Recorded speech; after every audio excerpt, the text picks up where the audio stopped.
여러분 안녕하십니까. 주말 K리그 시청전 프레스코스 다이나믹 피치입니다.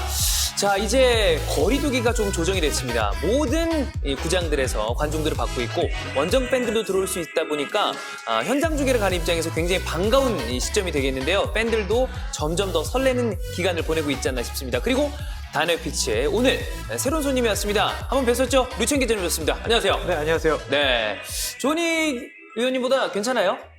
괜찮냐고요? 예. 많이 괜찮죠. 그간 잘 계셨죠? 네, 잘 있었습니다. 네, 그리고 또 어제 대전을 갔다 오셔서 다이나믹 피치를 조금 더 풍성하게 만들어주시기 위해서 저희가 또 류천 기자를 모셨습니다. 그렇기 때문에 조금 더 깊숙한 이야기를 저희가 들을 수 있지 않나 생각이 듭니다. 자, 지난 주말부터 파이널 라운드가 시작이 됐죠. 파이널 A는 우승 그리고 아시아 챔피언스 리그 티켓이 달려 있고요. 파이널 B는 어떻게 보면 가장 더 어렵습니다. 강등을 막아야 되는, 잔류해야 되는 정말 혈투를 펼치게 되는 경기들이 되겠습니다. 그리고 어제였습니다. 파이널 B 두 번째 경기가 있었는데요. 하이라이트부터 보고 와서 이야기 나눠보도록 하겠습니다.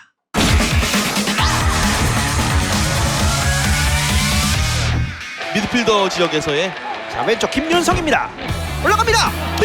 오, 굴절 있어요. 굴절 있습니다. 강상우인데요. 자, 올렸고. 자, 신진호가 슛! 슛! 골! 이승모! 야, 드디어 올 시즌 마스거리 골을 터뜨리는 이승모입니다. 드디어 이승모가 터집니다. 경기는 지금 몰라요 아직. 네.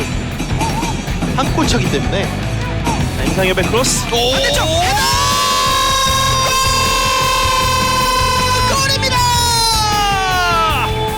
이야, 이거는 임상엽이 만들었습니다. 서울이 만약에 현재 스코어대로 승리를 하게 되면 40점이 되거든요. 자, 슛!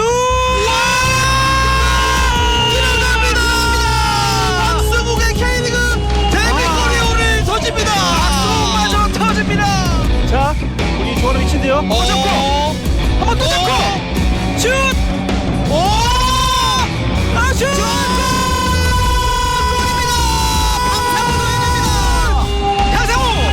너무 뼈아픈 패배고요. 반면 포항은 앞선 두 경기 득점이 없었잖아요. 맞습니다.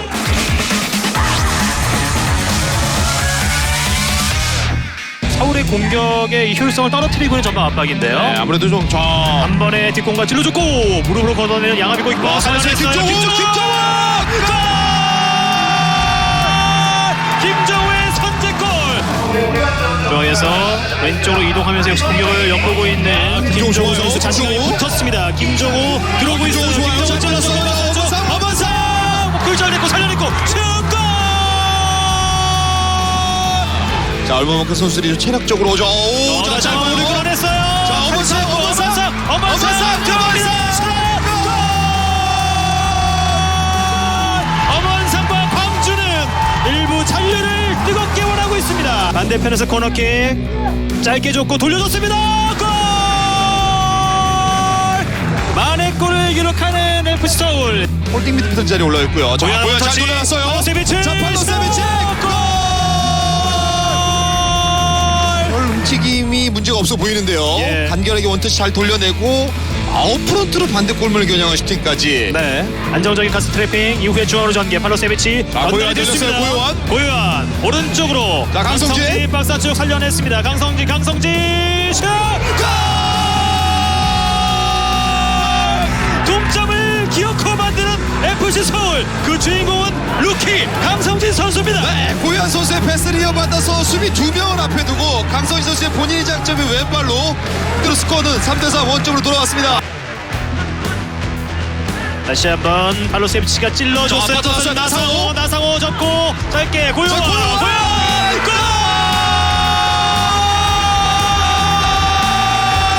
고요한의 역전골. 0대3의 스코어를 4대3으로 뒤집어버리는 FC 서울입니다. 네, 나상호 선수 패스 이어봐서 고요한 공간이 많이 없는 상황이었는데 고현 선수가 한 차례 끌고 달한 이후에 강력한 왼발 슈팅.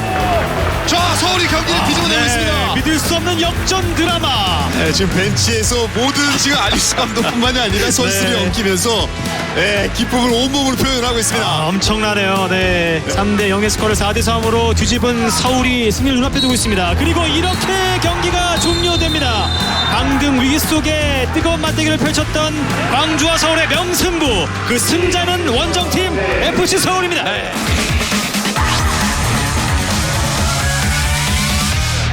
뒷공간을 노린다면 홍시 선수가 민첩성이 좋은 선수니까 이거에 대해서 인천 선수는 견제를 많이 할 거거든요. 자, 자, 지금 노스방. 밟았고요. 자, 성남의 공격은 계속해서 이어집니다. 오른발 슛! 들어왔습니다! 경기 초반 먼저 선제골을 터뜨리고 있는 성남 FC입니다. 와, 지금은 정말 번개 같은 슛이 터져 나오면서 네. 빠르고 정확했습니다. 네. 그 틈 사이를 너무 정확하게 잘 들어갔어요. 자, 송시우 꺾어주고 자, 김현원 골키퍼 정면이었습니다.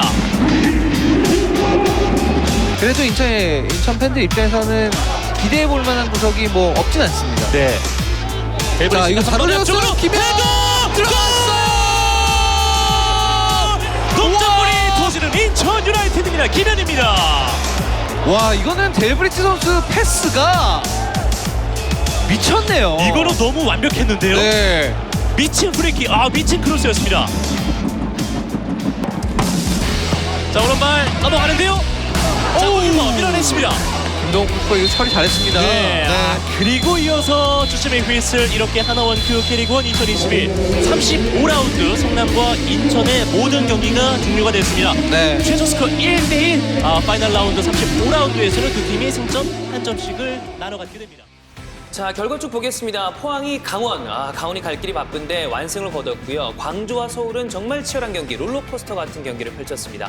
서울이 원정에서 승리를 거뒀고 성남과 인천은 1대1 무승부를 기록을 했습니다. 자, 광주와 서울 이야기를 하지 않을 수가 없습니다. 두 팀 모두 다 굉장히 어려운 상황이고요. 특히나 서울은 벼랑 끝까지 몰렸다가 안익수 감독이 부임한 이후에 꽤 괜찮아졌는데 경기 어떻게 보셨나요? 그러니까 정말 극적인 변화들이 이어지고 있는 것 같아요. 맞아요. 안익수 감독 체제가 와서 팀이 극적인 변화를 했는데 어제 경기도 극적이었죠.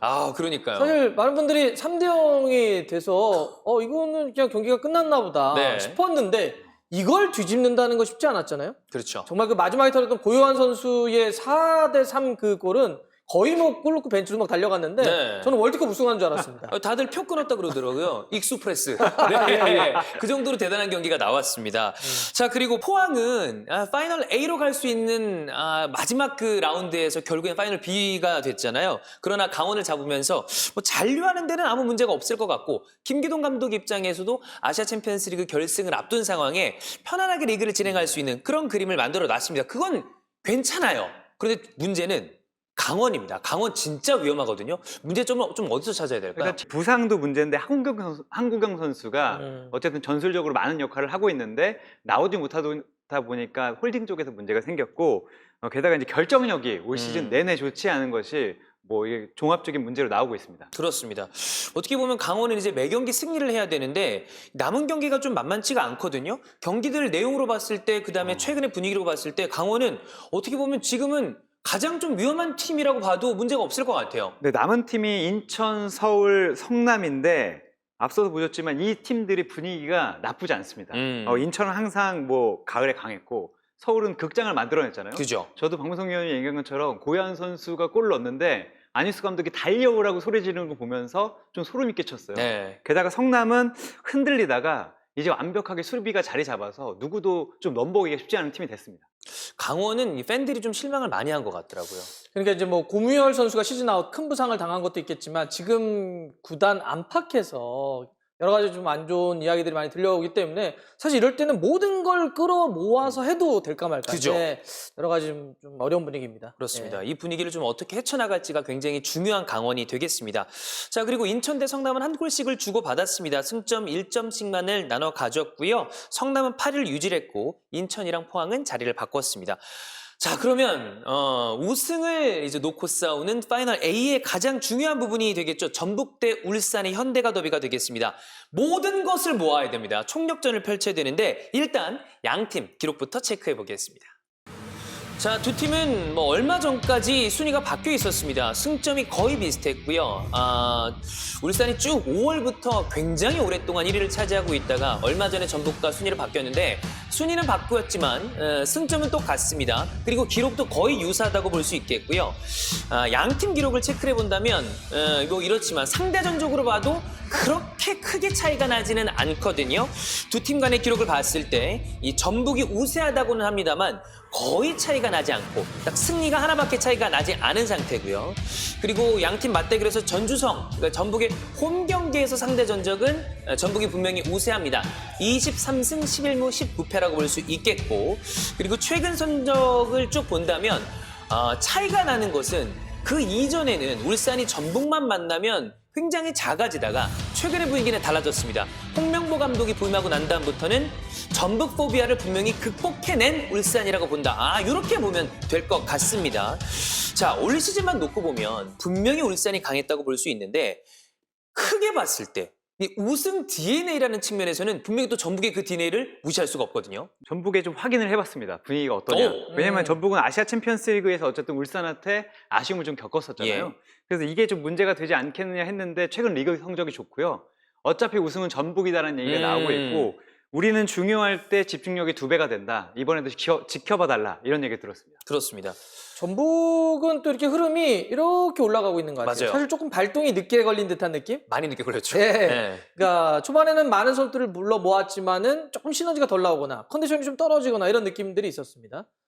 최용준 선수가 또 시즌 중반에 또 크게 다치기도 했었고, 그런데 백승호 선수가 경기를 치르면서 올라오기 시작했고, 그다음에 쿠니모토나 김보경 선수도 조금 안 좋았던 시간이 있었는데 막판에 또 올라오고 괜찮아요. 있고. 그러니까 전체적으로 이선이나 허리 쪽에 있어서 힘이 탄력을 받고 있다라고 하는 게 전북의 어떤 강점이 아닐까 좀 생각을 해봅니다. 조금 네. 기동성에 문제가 있다라는 평가를 받았었던 전북의 중원인데 분명히 방금 말씀해 주신 대로 최근에 올라오고 있는 모습이 확연하게 보이고 있거든요. 네.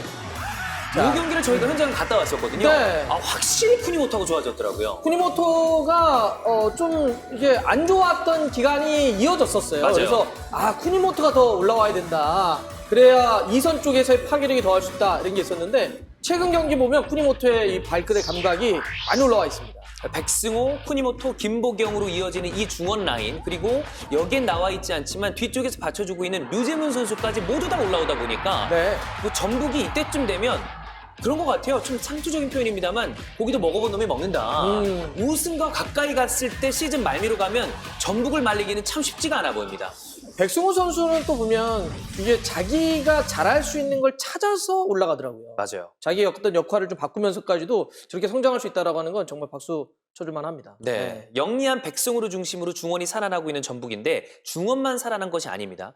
최전방에 있는 일류첸코와 구스타보, 이 두 선수의 조합도 뭐 K리그 단연 최고라고 해도 문제가 없습니다. 김상진 감독은 이 두 선수를 데리고 있는 게 상당히 복을 받은 것 같고요. 그렇죠. 이 두 선수를 같이 쓰지 않아도 워낙 색깔이 다르다 보니까 경기 상황에 따라서 맞춰 쓸 수 있는 것 같아요. 네. 그러니까 어떻게 보면 우리는 창을 가지고 있다고 하는데 여긴 창도 있고 망치도 있어서 어떤 상황에서도 어려울 때 우리 힘이 되는 것 같습니다. 그렇습니다. 창으로 찔러도 되고 망치로 때려도 되고 네. 뭐 도끼로 찍어도 되고 여러 가지가 많아요. 네. 구스타보와 일류첸코의 영상을 체크를 해볼 텐데 뭐 최근의 모습은 사실 구스타보가 굉장히 좋은데 일류첸코도 당연히 만만치 않거든요. 일류첸코는 사실 이렇게 연계하는 부분 좋았었는데 그렇죠. 말씀하신 대로 시즌 중반 이후에는 구스타보가 올라왔었어요. 네. 근데 지난 수원 경기에서 자신이 가진 걸 완벽하게 보여줬습니다.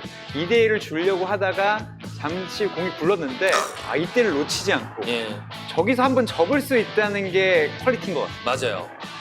그리고 제가 어딘가에서 들었는데 구스타보 선수가 일류첸코 영입됐다고 하니까 눈빛이 달라졌다고 그러더라고요. 그만큼 두 선수가 서로 선의의 경쟁을 하면서 플레이를 하다 보니까 더 시너지가 많이 나는 게 아닌가라는 생각도 듭니다. 맞습니다. 그러니까 두 선수를 상대적으로 비교해보면 구스타보는 지금처럼 확실히 공중볼에 대한 강점. 네. 일루첸코도 분명히 높이가 있긴 있지만 상대적으로는 또 이 어떤 발에 대한 연계. 두 선수가 다른 듯 또 같은 점이 있기 때문에 이 두 명이 더 무서운 것 같아요. 그렇죠. 그리고 유사시에 만약에 경기가 안 풀린다. 트윈타워 세우면 되거든요. 그렇죠. 둘이 들어가 있으면 양쪽 수비 쪽에서는 굉장히 어려울 수밖에 없습니다. 아마 이번 울산 맞대결에서도 만약에 경기가 밀린다면 어차피 지면 끝이잖아요. 네. 두 명이 나올 가능성이 충분히 있습니다. 자, 구스타보의 기록을 체크를 해보겠습니다. 득점도 굉장히 좋고요.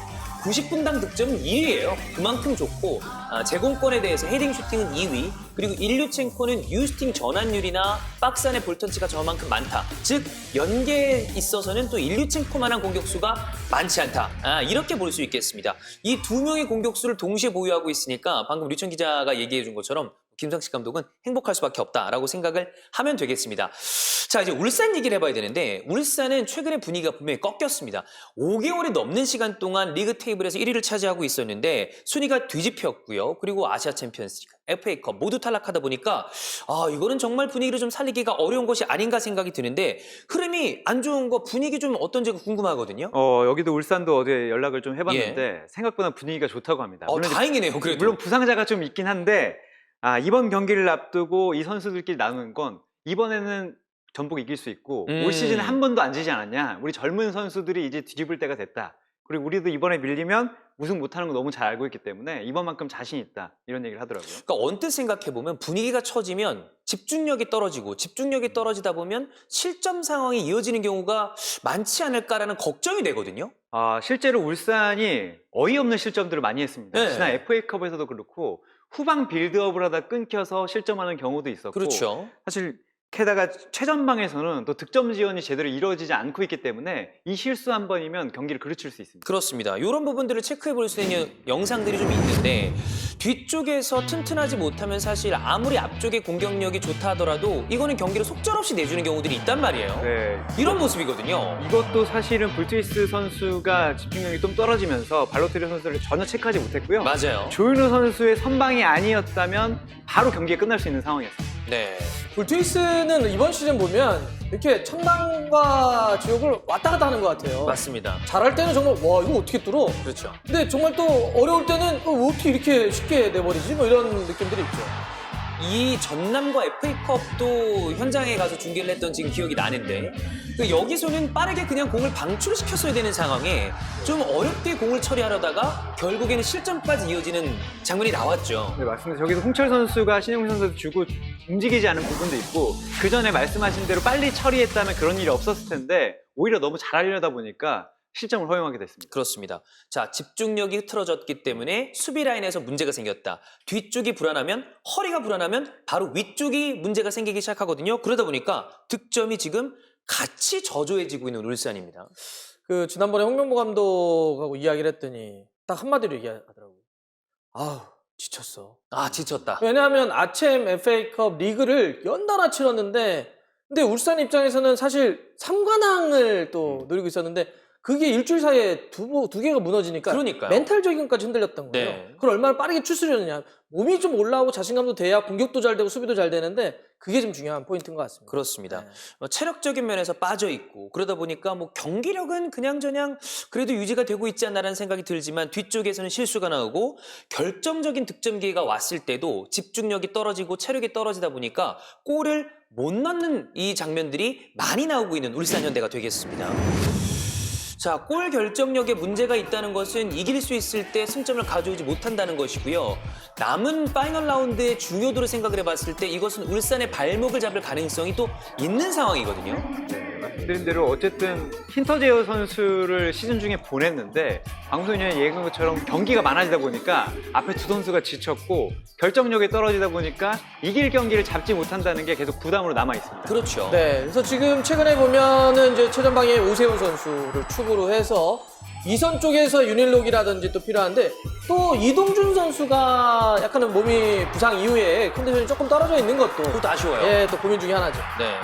그러니까 오세훈 선수나 최근에 중용을 하고 있는 김지현 선수나 사실 이 두 선수가 득점이 좀 나와줘야 되는데 그 부분은 좀 많이 아쉽거든요. 네, 어쨌든 울산이 리그에서 가장 좋은 이선 자원을 보유하고 있는데 가운데서 터져주지 않다 보니까 옆에서도 급해지고요.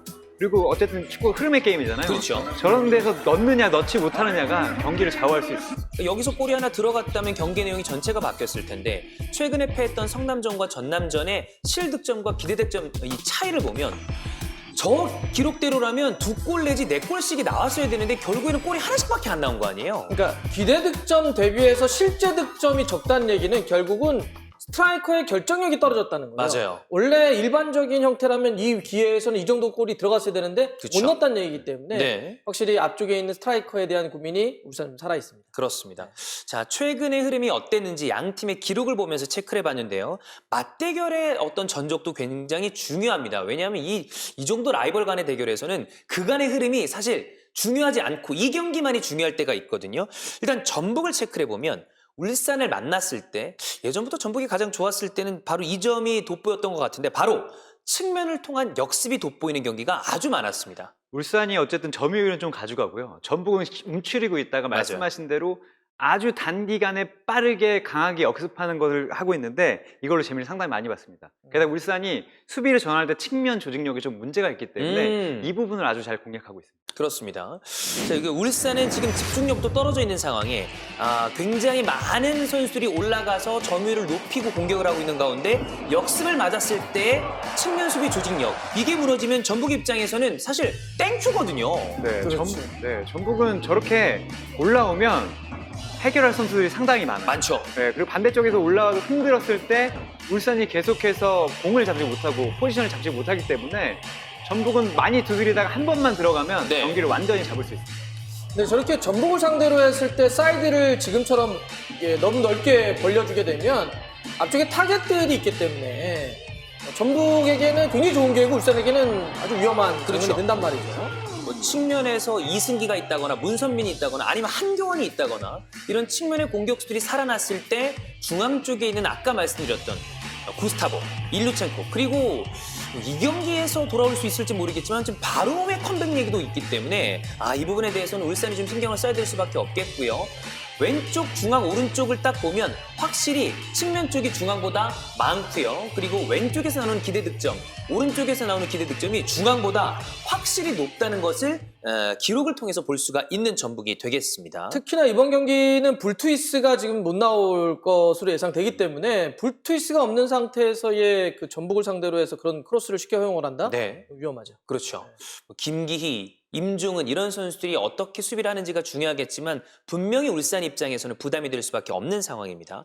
자, 전북이 울산의 측면을 이용을 할 때 그러면 울산은 역시 가장 풍부한 아주 굉장히 좋은 선수들이 많은 이선 자원들을 통해서 이 적극 활용하면서 점유율을 높여가면서 이 전북을 공략을 했는데 이게 어떤 식으로 통할지도 굉장히 울산 입장에서는 중요합니다. 네, 뭐 이번 경기에서도 전북과 울산을 비교했을 때 울산의 상대적 강점은 역시 이선이라든지 미드필더 자원들이 굉장히 풍부하다는 거죠. 그렇죠.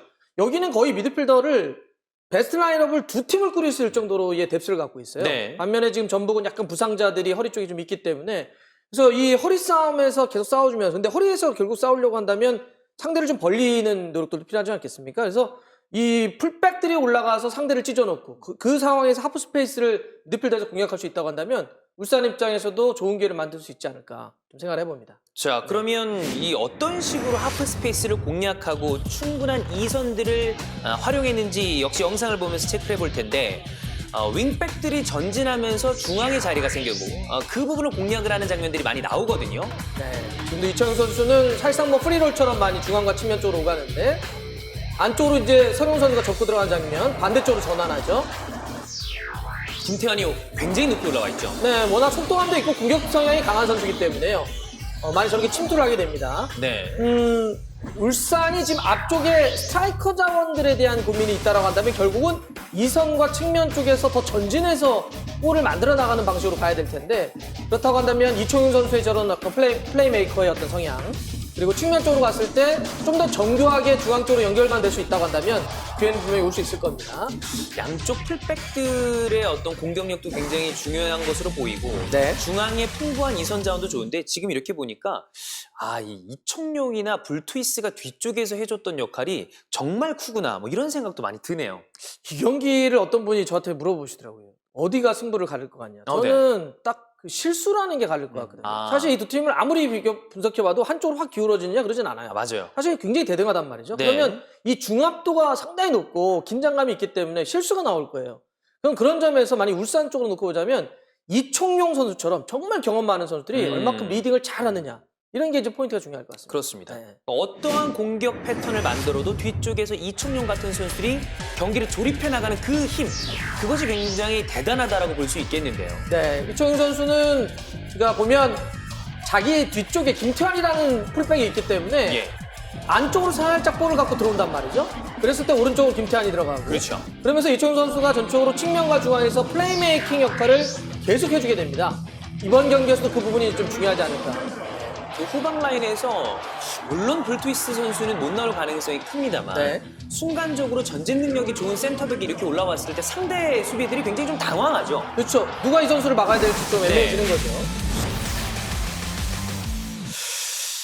그러면 이 양 팀 최근의 흐름, 그리고 두 팀이 맞붙었을 때 어떤 주의점까지 체크를 해봤는데 결과적으로는 이 경기가 어떻게 될 것인지가 중요하거든요. 어떻게 보세요? 뭐 이게 이제 진짜 쉽지 않아요. 네, 이거 정말 쉽지 않습니다. 갑자기 훅 들어와가지고 깜빡이도 안 켜셔가지고 예. 일단은 저는 전북이 조금 더 공격적으로 싸울 것 같아요. 느낌은 뭐 홈인 것도 있겠죠. 있고 지금 스트라이커에 대한 자신감도 있을 것 같아요. 예. 그래서 물러나서는 않을 것 같고 전북이 이번에 좀 더 그동안은 보면 전북이 약간 흐름이 안 좋을 때 울산을 만났을 때 좀 수비적으로 했던 경향들이 있는데 지금 흐름도 좋고 스트라이커 좋기 때문에 하고 울산이 오히려 조금은 신중하게 경기할 가능성이 높다. 네, 원정에서 잘못하면 큰일 나기 때문에 그렇죠. 그 다음에 다른 수를 또 볼 수도 있거든요. 그래서 경기는 약간 전북이 좀 더 공격적으로 하고 울산이 좀 지키면서 밸런스를 지킬 것 같다. 결과는 모르겠습니다. 네. 유청 기자는 좀 어떻게 보시나요? 저 비슷하게 보는 게 울산은 오히려 기회를 안 주려고 좀 노력을 할 것 같아요. 지금 맞부딪혀가지고는 힘 대 힘으로 해서는 전북한테 밀릴 수도 있고. 체력적으로도 좀 붙이고요. 네. 그런데 어쨌든 울산에는 기술이 좋고 좁은 공간에서 살아남을 선수들이 있잖아요. 일정 기간 버틴 다음에 그런 부분에서 국지전으로 승부를 걸지 않을까 이렇게 좀 보고 있습니다. 아무래도 뭐 많은 팬분들이 이 경기에서 이긴 팀이 우승을 가져가지 않을까라는 생각을 하고 계신데 저도 잘 모르겠네요. 이거 진짜 꼭 보고 싶은 경기입니다. 아니 항상 저희가 예측을 하지 않습니까? 네. 오늘은 박준윤 캐스터께서 한번 제가 그 울산 최근에 전남과 FA컵 경기를 다녀왔는데 네네네. 홍명보 감독과 인터뷰를 하는데 제가 심리적으로 체력적으로 많이 지쳐 있는 것 같아서 고생스러우실 것 같습니다라는 얘기를 했는데 홍명보 감독이 의외의 얘기를 했습니다. 고맙다고 얘기를 하더라고요. 어떤 고맙다. 느낌이었냐면 와 이런 얘기라도 해줘서 고맙다라는 느낌을 받았거든요. 그만큼 힘들다라는 생각이 드는데 그래서 전북은 지금 탄력을 받은 것 같아요. 울산이 조금 어려운 경기를 하지 않을까라는 생각이 저는 좀 듭니다. 또 열어봐야 되니까요. 또 울산이 이번 시즌에는 워낙에 전북을 잘 잡았기 때문에 정말 모르겠다라는 생각이 좀 듭니다. 자, 이제 어제 열린 K리그2 준 플레이오프 경기를 좀 체크해 보겠습니다. 경기 하이라이트 보고 분석해 보도록 하겠습니다.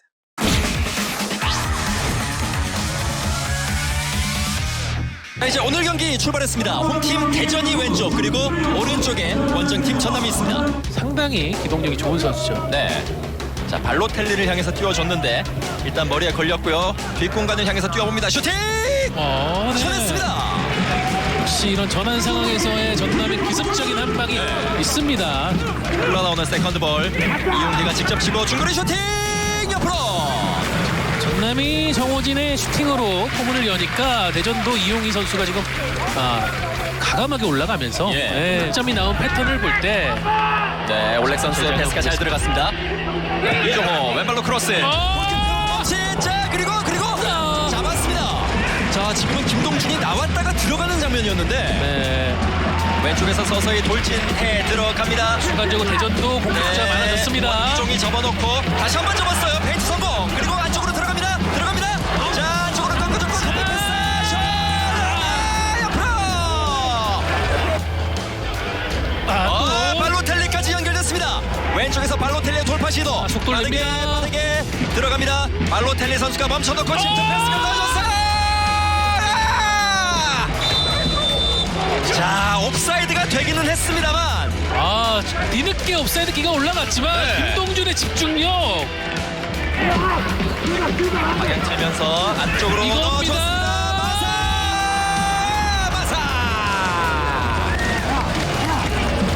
대전 정말 최근에 잘하는 거 하나 나왔는데 이걸 기다렸었는데 빗나가고 말았습니다. 네.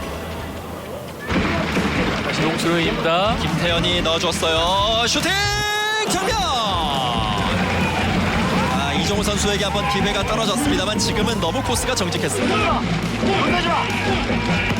오른발로 낮게. 자, 뒤쪽으로 빠져나갔는데요. 빼줬고요. 마세!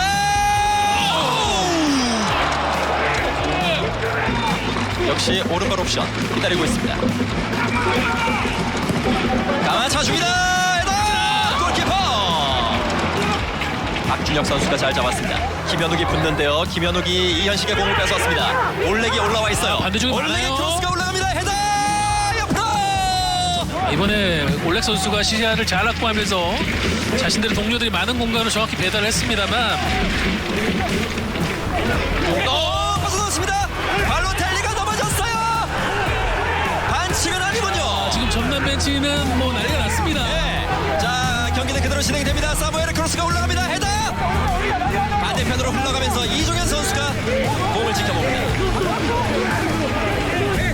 자, 네. 발로텔리 선수는 지금 할 말이 굉장히 많습니다. 정경준 감독도 양팔을 크게 벌리면서 페널티킥에 대한 지금 어필을 하고 있는데요. 아, 네. 여기서 결국 양팀의 경기는 종료. 0대0 무승부로 양팀 결국 90분 경기 종료. 플레이오프로 진출한 팀 안양으로 향하는 팀은 결국 3위 대전입니다. 자, 결과는 0대 0이었습니다. K리그2 준 플레이오프와 플레이오프는 홈팀이 유리하기 때문에 0대 0이라면 홈팀이 올라갑니다. 즉 대전이 올라간 거고요. 경기의 어떤 점유율이나 슈팅 개수 이런 것만 기록으로 놓고 봤을 때는 거의 유사한 경기를 하지 않았나라는 생각이 드는데 일단 중요한 것은 류청 기자가 여기 다녀왔습니다. 네. 경기 어떻게 보셨나요? 경기보다도 저는 이제 걸게 눈이 갔습니다. 축구가 말로도 되는구나. 지금 온통 대전은 마사의 인터뷰로 가득 차 있고요. 승격 그거 말로도 될 것 같습니다. 네, 정말 그런 느낌이 받았어요. 그 정도의 느낌인가요? 마사의 그 한마디 때문에 감독도 선수들도 정말 인생을 걸어야겠다고 생각을 하는 것 같고 네. 그래서 말씀하신 대로 대전이 내려앉지 않고 공격적으로 갔습니다. 그렇습니다. 네. 그러니까 공격적으로 나오다 보니까 스코어는 0대 0이지만 오히려 의외의 변수를 대전이 안 준 느낌이에요. 네. 그러니까 이 경기는 경기 전에 많은 분들이 예상한 대로 갔죠. 네. 대전은 원래 공격 잘하는 팀이고 그렇죠. 전남은 수비 잘하는 팀입니다. 그대로 이제 경기를 했고 그 변수를 없앤 거죠, 말 그대로. 그러니까 만약에 대전이 여기서 무승부만 돼도 괜찮아. 근데 경기 전에 이미 미디어데이 때도 얘기했지만 그럴 생각이 전혀 없다라고 맞아요. 했어요. 이겨서 올라갈 거지 비겨서 올라가진 않을 것이다. 근데 이기려고 싸우니까 무승부가 나왔던 거죠. 그렇습니다. 자, 대전이 승리를 하면서 이제 플레이오프 대진은 나왔습니다. FC 안양 대 대전이 붙게 되겠는데요. 일요일 안양의 홈구장에서 경기가 펼쳐집니다. 어떻게 보면 이 두 팀은 시즌 중후반부부터는 계속 2위를 향해서 두 팀이 아주 치열한 공방전을 펼치는 양상으로 리그가 진행이 됐었는데 기록부터 체크를 하면서 이 두 팀 간의 경기도 가볍게 예상을 해보도록 하겠습니다. 자, 안양이 2위, 대전이 3위입니다. 그런데 기록은 거의 유사했어요. 크게 차이가 나지 않았고요. 단 득점은 안양이 조금 더 많았고 실점 면에서도 안양이 좀 더 나았습니다. 리그를 쭉 치르는 동안에 두 팀의 분위기가 오르락내리락했던 것을 생각을 해보면 굉장히 그래도 유사했던 어떤 분위기를 가져가지 않았나라는 생각이 들고요. 양팀 전적을 본다면 대전이 조금 유리한 부분이 있고 최근 10경기에서도 안양이 약간 아쉬운 부분을 보여주고 있는데 최근 3경기에서는 또 왔다 갔다 사실 이런 단판 경기에서는 이전의 기록들이 가끔은 아예 의미가 없는 경우들도 있기 때문에 이거는 좀 열어봐야 알 것 같다라는 생각이 들거든요. 사실 안양이 올라오든 대전이 올라오든 K리그 1을 보시는 분들 입장에서는 안양이 올라오면 대단한 스토리라인이 구성이 돼요. 대전이 올라오게 된다면 또 기업 구단, 어떤 돈을 크게 쓸 수 있는 구단이 또 대전의 팬들도 굉장히 많고요. 재미가 있을 것으로 보이는데 어떤 전술로 나올지 류청 기자가 간단하게 좀 분석을 좀 해주시죠. 대전은 아주 공격적으로 나올 것 같습니다. 왜냐하면 대전이 이제는 오히려 더 편하다고 이민성 감독이 얘기를 했는데 네. 비기는 것도 이제 선택지가 없고요. 무조건 이겨야 되는 그죠. 경기니까 원래 하던 대로 하겠다. 그리고 최근에 안양을 상대로 경기력이 좋았고 골도 많이 넣었기 때문에 우리의 공격력을 최대한 이용하겠다. 이런 얘기를 했는데 정말 그대로 나올 것 같습니다. 대전의 공격적인 성향. 네, 그리고 안양은 또 앞에 세 선수가 상당히 좋잖아요. 이 선수를 이용해서 아주 효과적으로 역습하지 않을까 이렇게 좀 보고 있습니다. 그렇습니다. 안양, 기본적으로는 해왔던 대로 할 거예요. 그대로. 그러니까 왜냐하면 이런 경기 앞두고 갑자기 전술 바꿔서 성공한 팀을 거의 못 봤거든요. 오히려 그러다가 망가지는 경우들이 많죠. 네. 그러니까 지금 뭐 대전 이야기는 많이 했으니까 안양 같은 경우는 조나탄, 김경중, 아고스티 같은 경우 주현우 선수의 어시스트 능력도 상당히 좋고 예. 그래서 이제 그 활용을 좀 많이 할 것 같은데 근데 경기는 되게 재밌을 것 같은 게 대전도 제가 알기로는 이 올 시즌 골을 넣었던 선수가 한 20명 정도 될 겁니다. 득점원이 진짜 많은 팀이거든요. 네. 그래서 전적으로는 막 약간 좀 치고받을 수 있는 형태로 갈 수 있지 않을까 이런 생각 좀 해봅니다. 그렇기 때문에 무승부만 돼도 안양이 올라가는 것은 맞지만 이런 것을 둘 다 생각하지 않고 치열한 경기를 펼치지 않을까 생각되는 K리그2 플레이오프가 되겠습니다. 이 경기도 굉장히 많이 기대가 되니까 많은 시청 부탁드리고요. 자, 그러면 K리그1 현재 순위 일정도 체크해 보도록 하겠습니다. 자, 전북과 울산 35라운드에 펼쳐지는 이 현대가 더비에서 우승의 향방이 결정될 가능성이 굉장히 큽니다. 그리고 대구는 뭐 여러 가지로 지금 좀 어려움을 겪고 있습니다. 흔들흔들하고 있고요. 제주가 막판에 힘을 확 내고 있고요. 그리고 수원FC와 수원삼성이 5위와 6위, 그러나 승점은 같이 위치가 돼 있습니다. 자, 파이널 B 보겠습니다. 포항은 뭐 어려운 느낌은 이제 많이 사라진 것 같아요. 강등에 대한 걱정은 하지 않아도 될 것 같고요. 인천이 이 정도로 여유롭게 이 시기를 보냈던 것이 언제인가 싶습니다. 크게 어려운 느낌은 없고 이제 문제는 사실 성남, 서울, 강원, 특히나 강원의 분위기가 어렵다는 점을 저희가 앞에 짚어드렸는데 어떤 식으로 강원이 남은 경기들을 이 어려운 일정들을 헤쳐나갈지 강원의 팬들이 좀 실망을 많이 한 상황에서 선수들의 발끝이 굉장히 중요한 상황이 되겠습니다. 자, 일정 체크해 보겠습니다. 제주와 수원 삼성이 경기를 하고요. 수원 FC 대 대구 경기 저 요거 갑니다. 또 많은 시청 부탁드리고 전북 대 울산 경기 저희가 또 자세하게 이야기를 드렸지만 열어봐야 됩니다. 네. 알 수가 없어요. 그리고 포항 대 광주는 일단 모든 경기를 이기고 기다려야 되거든요. 강원 대 인천 중요하고요. 서울 대 성남도 굉장히 어려운 경기가 될 것으로 예상이 됩니다. 서울 성남은 제가 중계하러 가는데 예. 이 경기는 상암이 아니라 이번엔 잠실에서 열리니까요. 예, 또 재밌게 지켜보시면 좋을 것 같습니다. 그렇습니다. 주말 K리그를 기다리는 즐거운 다이나믹 피치입니다. 자, 이제 막바지로 가고 있습니다. A와 B 모두 다 쫄깃한 상황이 이어지고 있고요. 그리고 관중들이 들어오다 보니까 현장에 가는 느낌이 확실히 다르더라고요. 이제 현장 중계를 가고 싶다라는 생각이 드는데, 자, 류청 기자님은 이제 두 번째 시간입니다. 조원희 위원님과 자리를 좀 바꾸시는 것도 괜찮을 것 같아요. 선발 출전은 그분이 더 맞는 것 같고요. 저는 그래요? 가끔씩 이제 서브로 나와서 하지만 그것도 인생을 걸고 해보겠습니다. 저희가 감독이기 때문에 네. 선수 선발권은 저희에게 있습니다. 예. 전화 올 것 같은데요. 그렇습니다. 뭐 누가 나오든 간에 여러분에게 재밌는 다이나믹 피치를 전달해 드리는 게 가장 중요하니까요. 이 이후에 이번 경기 이후에는 또 A매치 브레이크예요. 그 이후에 저희가 또 남은 시간들을 빼곡하게 채워 드릴 거고 이 주말에 있을 경기 때문에 2주 쉬어야 되지만 그 다음 다이나믹 피치가 굉장히 좀 기대가 됩니다. 맞아요. 그때는 굉장히 많은 것들이 바뀌어 있을 거예요. 결정될 수도 있고요. 그렇습니다. 자, 다음 주에는 조은희 의원이 돌아오니까 또 너무 서운해하지 마시고요. 조은희 의원도 또 자리 잘 보존해놓고 류청 기자가 뜨끈하게 덮여놓은 자리에 돌아오도록 하겠습니다. 자, 여기서 끝이 아닙니다. 이정현 아나운서의 궁금한 K가 남아있으니까요. 방송 쭉 기다려주시면 되겠습니다. 채널 고정!